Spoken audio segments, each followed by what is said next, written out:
Today we are looking at lesson 2.5 on dividing integers.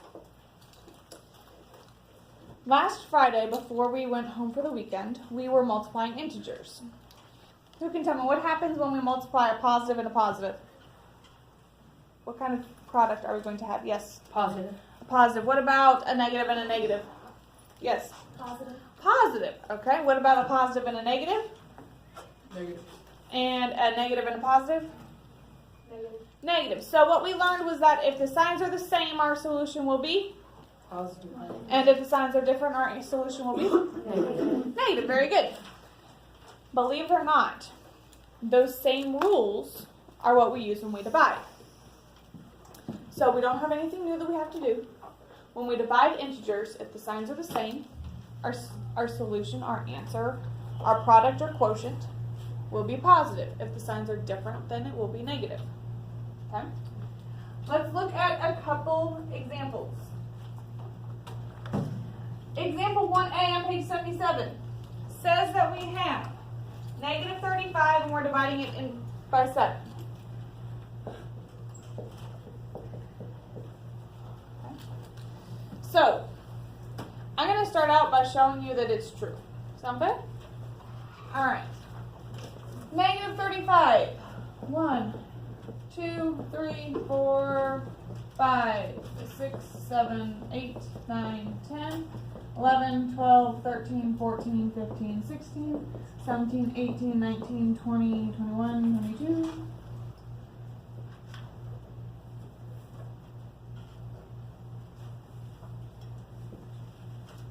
Two, 23, 24, 25, 26, 29, 30.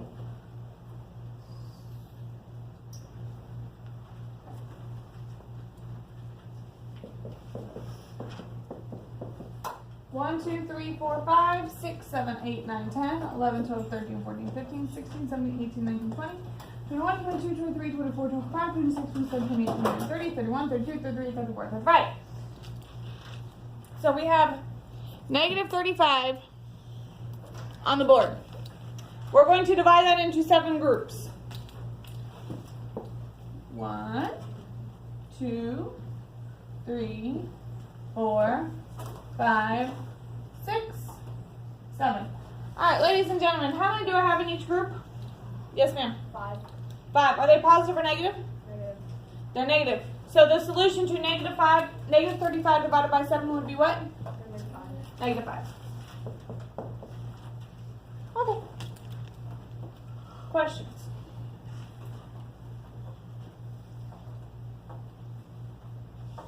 If we took 64 divided by negative 8,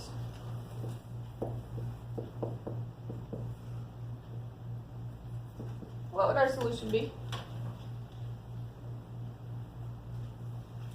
Yes, ma'am? Negative 8. Negative 8. Why do you say that it would be negative 8? Because if you put it in groups, it turns out to be there's 8 in the groups and they're negative, so it's negative. Okay, so if we were going to do this using our rules, we'd say that 64 divided by 8 is what? 8. And I have different signs, which means that my solution will be? Negative. Sound fair? Cool. Let's turn the page, 78. In 78, we know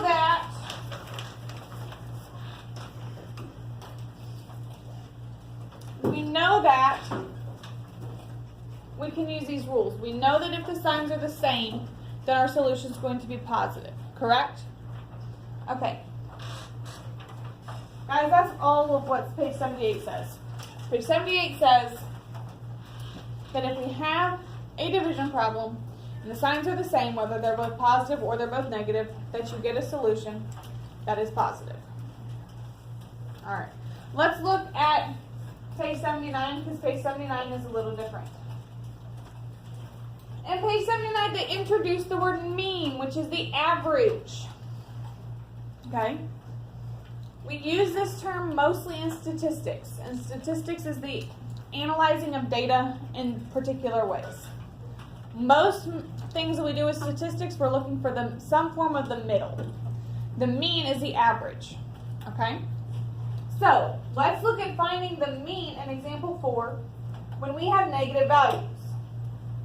It says that the wind chill temperature in degrees Fahrenheit for 7 days are shown below. Find the mean and interpret the quotient. So, let's start by finding the mean. Can someone please read to me the temperatures that we have for those 7 days? I need a volunteer, so I only hear each number once. Yes, sir. -6, -5, 2, -10, 1, -9, 6. Okay. -6, -5, 2, -10, 1, -9, and 6. Looking at this, do I have more negative values or more positive values? Negative. I have 1, 2, 3, 4 negatives, and I have 1, 2, 3 positives. So negative. Okay, so I have more negatives. Is my answer going to be positive or negative? Negative. Well, Negative. yeah, negative. Why?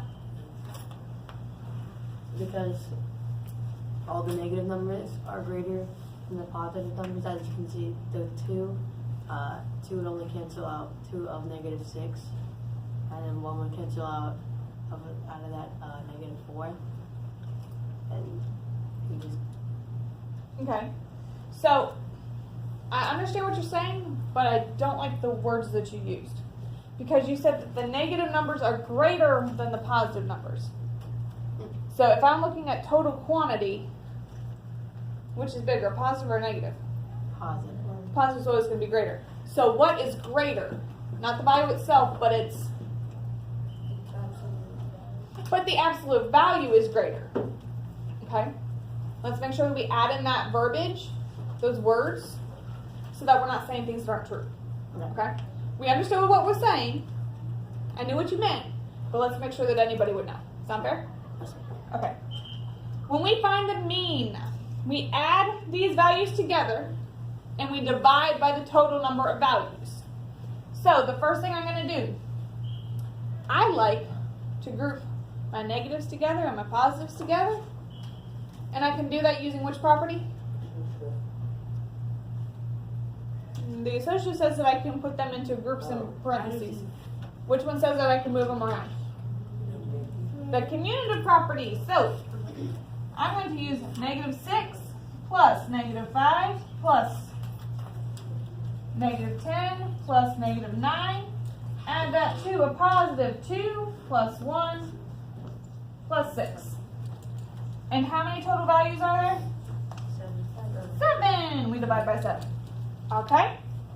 Now I'm going to add. -6 plus -5 is what? -11 plus -10 is? -21. Plus -9? -30. Okay, -30 plus, what is 2 plus 1? 2 plus 1 is? 3. Plus 6 is? 9. -30 plus 9, that quantity is divided by 7. What's -30 plus a positive 9? 21. -21. Divide that by 7. Negative 3. -3. How did we get to -3? We We divided, okay? How do I know that my answer is negative? Yes, sir. Because they're both like the two numbers that you're adding together to then divide are both negative, or no, the two numbers you are dividing are negative and positive. Okay, so because my signs are different, my solution is negative? Do we agree? Okay, how did we get to the 3? Yes, sir. Because we divided the absolute value of 21 divided by 7. Okay, very good. So we took 21 divided by 7. We got 3, and our signs are different, so our answer is negative. Questions? Fantastic. At the bottom of page 79, you will find a concept summary which tells you everything that we just went over. Do we have any questions about that? No? We're good to go? Fantastic. And because I forgot to include this in, I need to make sure I don't go to copyright jail. Please don't sue me, Glencoe. This was Glencoe Accelerated Math, Lesson 2.5.